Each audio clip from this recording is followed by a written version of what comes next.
আসসালামু আলাইকুম। জনপ্রিয় নাটক বদসুরত গত পর্বগুলো আপনাদের মনে হাজারো প্রশ্ন জাগিয়ে তুলেছে। মায়া কি পারবে তার আত্মসম্মান নিয়ে একা লড়তে, নাকি জামালের পরিবারের ষড়যন্ত্রের জালে আবার আটকা পড়বে?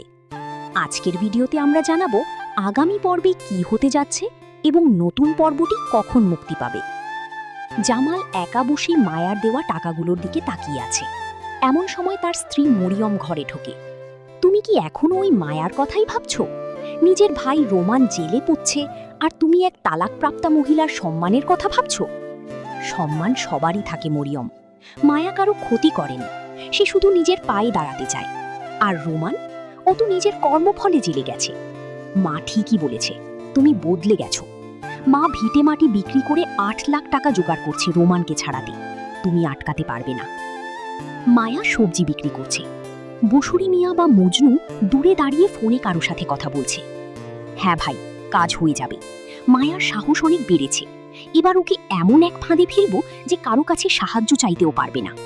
বদরুল সাহেবকে বলে দেন কাজ শুরু হয়ে গেছে। আগামী পর্বে আমরা দেখতে পাবো এক টান টান উত্তেজনা। জামালের মা শেষ পর্যন্ত কি ভিটা বাড়ি বিক্রি করে রোমানকে মুক্ত করবেন? যদি রোমান ফিরে আসে, তবে মায়ার জীবনে কি আবার অন্ধকার নেমে আসবে?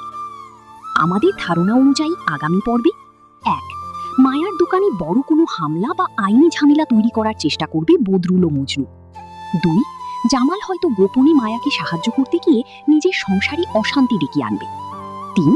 তিলের ক্ষেত বা পারিবারিক সম্পত্তি নিয়ে একটি বড় সত্য ফাঁস হতে পারে, যা গল্পের মোড় ঘুরিয়ে দেবে। আপনারা অনেকেই জানতে চেয়েছেন নতুন পর্বটি কখন আপলোড করা হবে। সাধারণত ইগল মিউজিক বা ইগল ওয়াচ তাদের নাটকগুলো প্রতি সপ্তাহের নির্দিষ্ট দিনগুলোতে রাত ৮টায় আপলোড করে থাকে। তবে শিডিউলে কোনো পরিবর্তন হলে আমরা আমাদের কমিউনিটি ট্যাবে জানিয়ে দেব। তাই চ্যানেলটি সাবস্ক্রাইব করে বেল আইকনটি চেপে রাখুন। আপনার কি মনে হয়, মায়া কি পারবে সব বাধা পেরিয়ে সফল হতে, নাকি জামালের ভাই রোমান ফিরে এসে আবার সব তছনছ করে দেবে? আপনার মতামত কমেন্ট বক্সে লিখে জানান। আজ এ পর্যন্তই। আল্লাহ হাফিজ।